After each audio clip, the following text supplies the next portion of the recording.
Hello, welcome. My name is Dr. Phil Winder and I'm the CEO of Winder.AI. In these series of webinars and presentations, I'd like to talk a bit more about the work we do and some of the things that we've learned during that process. As a recap, we operate in the space of ML, RL, and MLOps. We help businesses achieve their AI ambitions, and we do that via consulting and development. In this presentation, I'm going to talk about Gitops and specifically the realm and use of Gitops for making, building and operating AI more resilient. This is part of our MLOps in the Field series of talks. A little bit of admin just before we get started. If you'd like to ask any questions, then please use the chat functionality in the live stream. If you're on LinkedIn events, then just add some questions there. If I've got enough time at the end, I've only got 30 minutes to talk about this subject, but if I've got time at the end, I'll try and answer them live. If not, I will get back to you offline. Okay, so let's get started. What is Gitops? So my memory is not perfect, but I seem to remember a long time ago, nearly 10 years ago now, companies used to build out their cloud infrastructure pretty much manually. You know, sometimes they would build like scripts, like bash scripts and things, but quite often it was a point and click interface using a console, something like that, to deploy their infrastructure. And then came along in about 2013-14, the likes of like HashiCorp came out with Terraform and started to promote the idea of infrastructure as code. And the idea there was to declare the state of your infrastructure in a declarative way via code and ask some agent to reconcile that state with an actual provider. And it was a bit of a brainwave. It was fairly new. It was pretty impressive discovery to start thinking like that at the time because it wasn't very common. All of the sort of configuration changes they were all kind of limited to like application level stuff, not infrastructure level.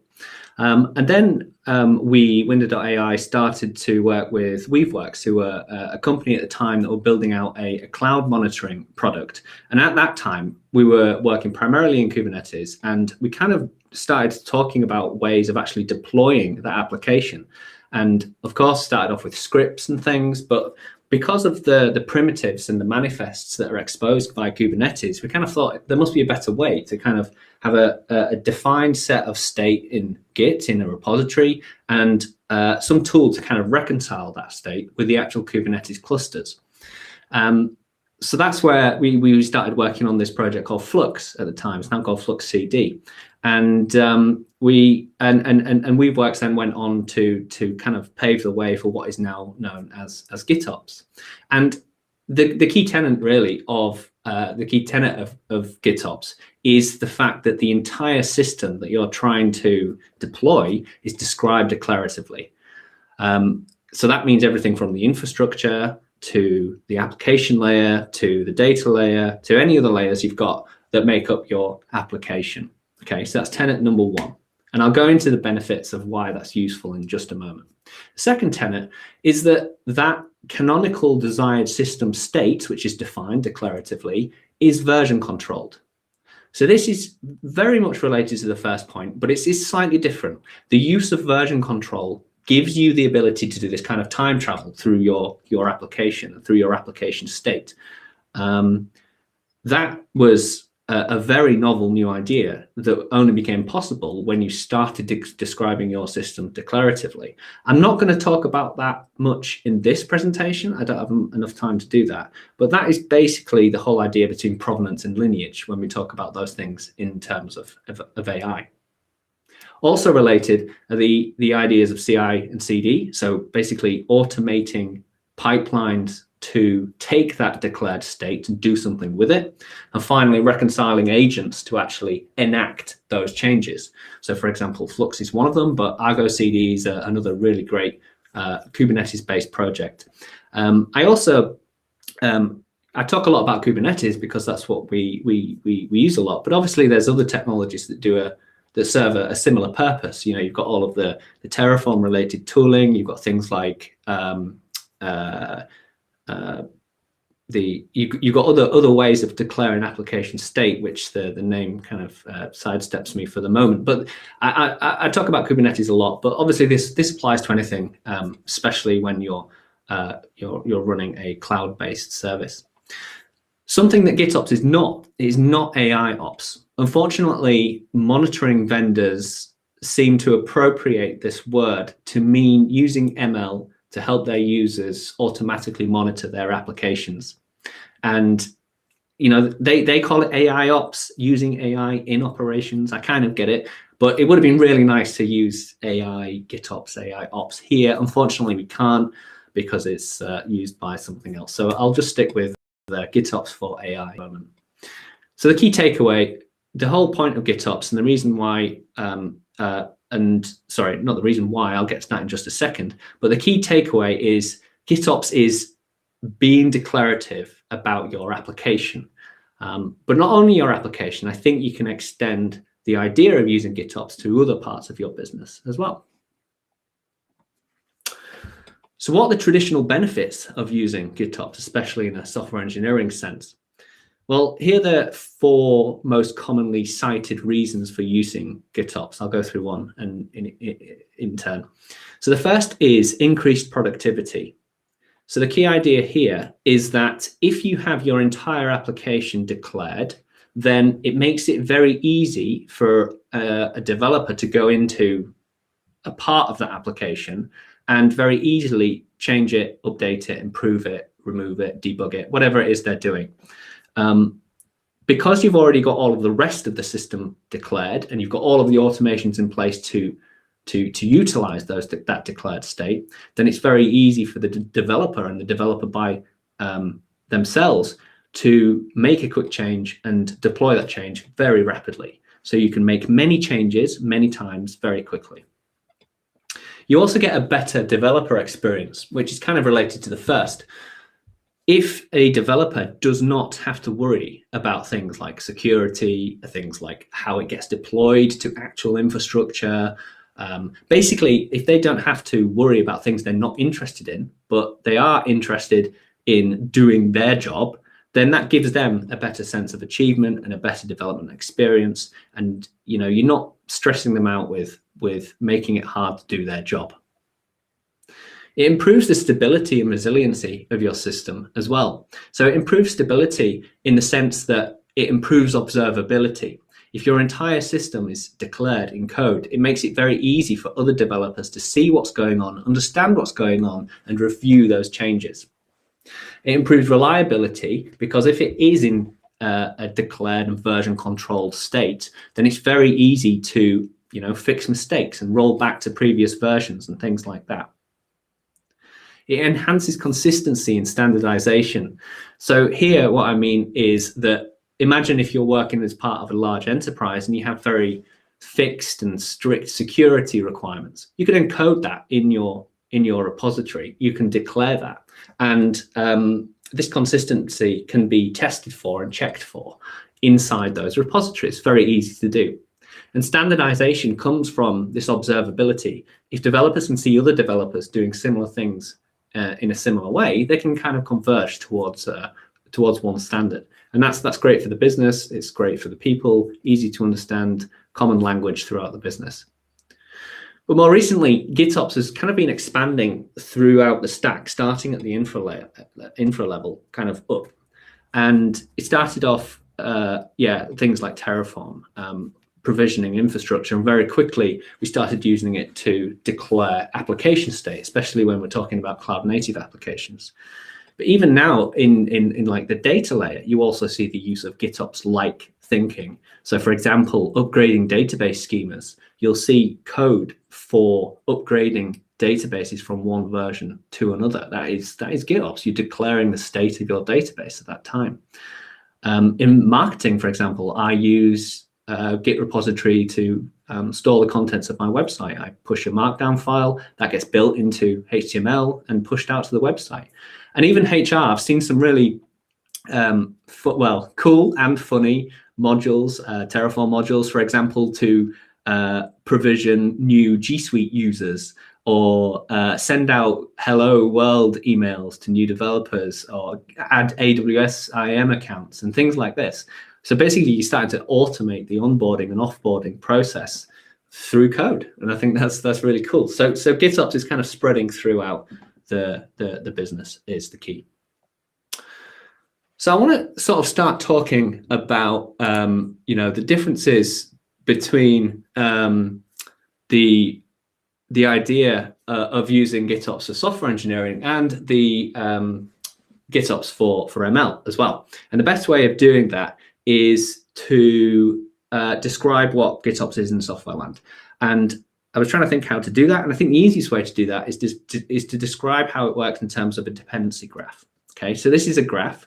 We have on the left-hand side, we have the thing that we're interested in actually producing. It's the application. This is your application that you're trying to serve to your users. In order to deploy that application, you need a deployment. And so anywhere you see this little cog icon, then that means that we have some automating process to kind of enact that step. The deployment here could be a CI pipeline or CD pipeline. It could be something like Argo CD or Flux, but basically some tool, some process to do that deployment.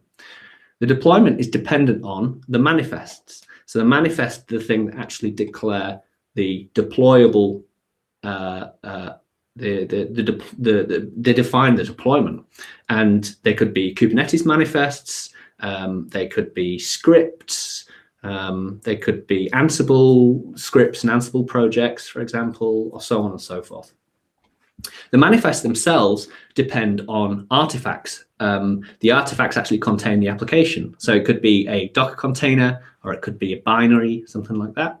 The artifacts themselves depend on a build process to actually build the artifacts. And then finally, the build process depends on all the production code. One thing I didn't mention, the little disk icon here represents some artifact that is saved for posterity. And then finally, the boxes in pink represent the things that you need to declare to actually build your application. Everything else is kind of an automation or just a process of saving this thing out. So in software engineering, we generally have three types of things that we need to declare. We need to declare the code, obviously. We need to define the environment in which that code executes, and we need to define the manifests. Obviously, very broad, very big generalizations here, but in general, that's what you need. So these three sort of different types of things. And if you can define and declare your application via these three methods, then it's very, very easy to plug it into your standard pipelines, your standard tooling, and get that deployed very quickly. Okay, so now let's have a quick look at what that looks like in an ML pipeline. Hopefully you can see this still. On the left-hand side, we start in the same place. We have an application. We're trying to expose an AI app or an endpoint or a REST API or something like that. Again, that's deployed via a deployment. Deployment is defined by manifests again, and manifests are something that you need to declare up front. But this is where it starts to get a little bit tricky, because an AI application, yes, it depends on sort of code-like artifacts, like a Docker container or a binary or something like that. But models also come with extra stuff, and I'm just going to bundle all of that into model weights for now. It's basically the state of a trained model that needs to be inflated inside the running code. There's two sort of ideas here of how you can get that into your application. There's two general ways, at least. One common way is to bake the model weights and everything that's required to run that model inside the code artifact itself. So you're baking the model weights. A second approach is to leave the code level artifacts separate to the model weights, so you can very quickly swap in and swap out the model weights. There's kind of pros and cons of each. In terms of utilization, it might be better and easier to switch in the model weights, especially if they're changing more frequently than the code is. But personally, I actually prefer to bake the weights into that final artifact, because then it gives you a very specific, unique artifact that you can use, and you know precisely what version of the model is actually in the thing that you're running. When you're running separate artifacts, separate code artifacts and model weights, then it can be sometimes it can be tricky to figure out which version of the model weights you're actually using. Anyway, moving on. The model weights depend on an experiment. They depend on a training run. They depend on some kind of experiment that actually generated those saved model weights. And the experiment itself depends on the code. It depends on some code artifact. You need access to the training code to be able to run your experiment. But here's where we start to see something different. The experiment also depends on the hyperparameters of the experiment. So these are the settings of the training that you're passing in, things like, you know, the structure of the algorithm that you're using, some settings to define how it learns, various parameters that kind of control what happens inside the model, etc., etc. And the experiment also depends on the data. Okay, so you need to define both of these two things, the hyperparameters and the data. It's fairly easy to statically define and declare the hyperparameters because they're generally just like text fields or numbers. So you can usually store that in code. It's fairly straightforward. Now data, that's where it gets a little bit more tricky because data sources tend to be very fluid and in flux, and therefore you need to be very careful to make sure that you select some data that is immutable. And that's actually quite hard to do because it depends on where your data lives. So one of the most common ways of making sure or ensuring that your data is immutable for subsequent runs is to make some kind of tarball or zip with all of the data in it and just stuff it in S3 or something like that. But many people still, all of their data is in some kind of database-like format. They're in a database, or maybe it's in Snowflake or something like that. And there you need to be very careful that you're selecting exactly the same data every time. I'm not a fan of that personally because it is too easy to accidentally alter the data that's in the database. It's too easy to kind of accidentally delete stuff, change the schema of stuff, break stuff. Even getting the query right in the first place can be quite tricky. So I would rather have a snapshot if you can. At the other end, the sort of the best end, if you could call it that, is some kind of data version control with tools like Pachyderm. If you actually have some immutable data store that properly versions your data, then even better. As we get further along the pipeline, we see the same things again. We've got a build process, which is taking the environment and the code. The only tricky thing or the slight difference with sort of ML and AI code is that generally in software engineering, you have two types of code. You have the application production application code, and you have the testing code to test the application. With AI, you kind of have multiple bits of code that are all doing different things, and it can actually get really quite serious at some points. Here, I'm sort of demonstrating that we've got like a runtime, production time serving code, and we've also got training code to actually train the original model weights and model. The interesting thing between that is that they often depend on some common code, like some common pre-processing code. So there's a bit of a dependency chain there. You could even extend that even more. Sometimes you need specific like pre-processing code, which is separate to both the training and the serving code because it happens in a different system. So this can kind of get out of hand quite quickly. But I'm going to bundle all of that together and just code the code bucket for now.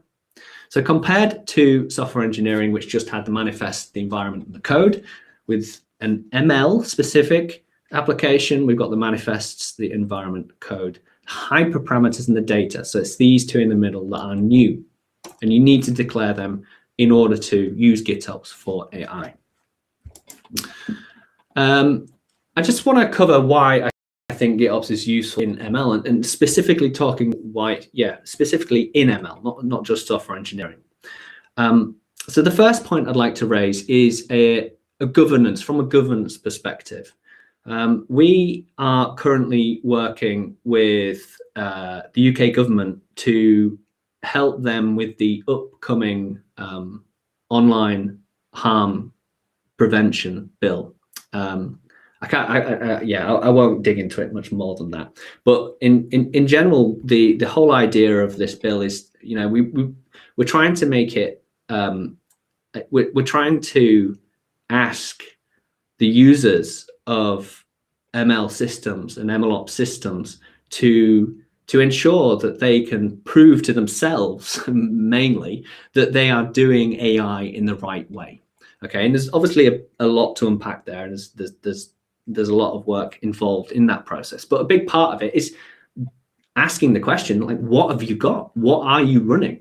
And being declarative in the state of your application is the first step into answering that question. If you have all of the code and all of the models statically defined, where you can get access to it and you can review it and you can see it, it's very easy to then surface that information in a more digestible way.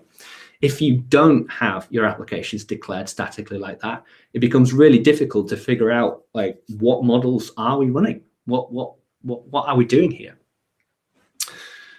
Another important risk is developer lock-in. We talk about cloud lock-in all the time, but in especially high-tech software engineering, cloud-native software engineering, it's becoming increasingly important that we don't lock into particular engineers as well. It's very easy for individuals to get a lot of experience in a part of the application at the expense of everybody else.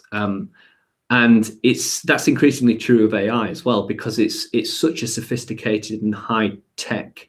The stack involved in delivering an AI application these days is so broad that it's very easy to have specialists that only know how to do. They are the only person in the company that know how to do that bit. And if they leave, or if they're sick, or if they can't get into work one day, for example, you need to be able to have a way of being able to continue doing your work. And the best way of doing that is to have everything defined declaratively, and then you can just continue as normal. You improve the observability and portability. So a key problem in academic research in particular is that it's very hard to reproduce the results of an experiment.